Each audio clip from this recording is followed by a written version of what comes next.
August mailbag.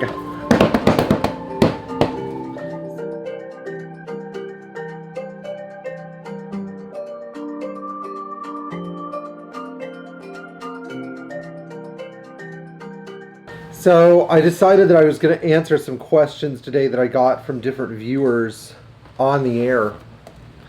Thought this would be fun because I got some really great questions this month. And so we're going to open this week's discussion with a question from Austin, who has a 300 CD. And Austin was driving the car, and all of a sudden it started to overheat. He was like 4 or 5 miles from home on a very long trip. The car started to overheat and lose coolant and pressurize the cooling system. And this is an interesting scenario because it points to something seriously wrong if your engine is spewing coolant out and you can't keep coolant in it, severely overheating, and all of this occurs after a very long trip. It indicates that, you know, you may have started with a minor problem, but now a major problem has taken place. And you know, the value here is A, diagnosing the problem, B, figuring out how to prevent it. So figuring out how to prevent a problem, I'll answer this in reverse order first. If your engine is running hot and it keeps getting hotter and hotter and hotter, you need to pull over. Don't create more problems for yourself. I would also say that you should probably, if you have any inkling of suspicion, you see a slightly hotter temperature, check your belts, check your coolant, you know, check everything you can that's affiliated with the cooling system to make sure it's working. Now, I see this a lot where I have failures come into the shop that were entirely preventable to begin with because somebody saw their temperature gauge coming up and they did not make the connection. They need to pull over immediately and assess the problem. I was with a customer in his 280SL actually a few weeks ago, and we were driving the car and it started to overheat, and I told him to pull over, and he started looking for a spot, and I said, no, you need to pull over now. I said, pick a place where there are not cars coming and where you can get this car and pull over. So that's what we did. It turned out he had a stuck thermostat. And I removed his temperature switch and jammed a screwdriver in there and forced the thermostat open. But most of the time we're not so lucky, and most turbo diesel, you know, most owners of 300Ds need to understand, most owners of 617 turbo diesels need to understand that the cylinder heads are not repairable. Once they're cracked, you have to get a new head. There's no repairing a crack in these things. They're not like the aluminum heads in the 601, 2, 3, and 6 engines. No, once they're broken, they're broken. Okay, my next question comes from Matt. Matt is looking to dump his 2019 Toyota Camry and get a 1990 350 SDL. And so the two questions that what we can really break this down into is a 350 SDL a good usable daily driver, and you know, is this a car that's going to perform well and deliver decent fuel economy and comfort and all that good stuff? And so the answers to this are conditional because the 350 really has to be vetted heavily. Now in this case, this particular car has a brand new cylinder head from Mercedes, thus eliminating the valve guide problem that caused the connecting rods to bend. So this is a reasonable consideration. How good is the cylinder head on the car? How good are the valve guides? Is it dumping oil on top of the pistons, putting hydraulic pressure on the pistons, causing the connecting rods to bend? The second consideration here is whether or not the car has any serious oil consumption issues that may have arisen in that period of time. And so these engines are known for using oil, especially after 1,500 miles elapses.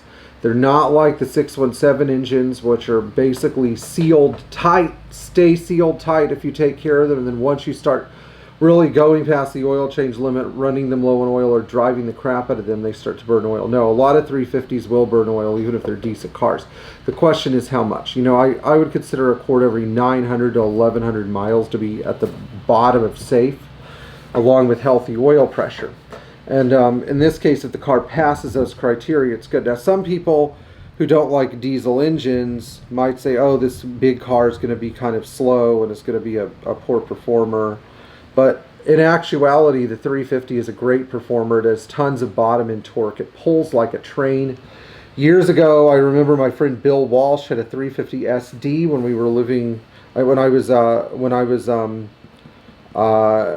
traveling around the country working on people's cars, you know, and working on different Mercedes. He had a 350 SD, and we were driving up through the mountains of Colorado.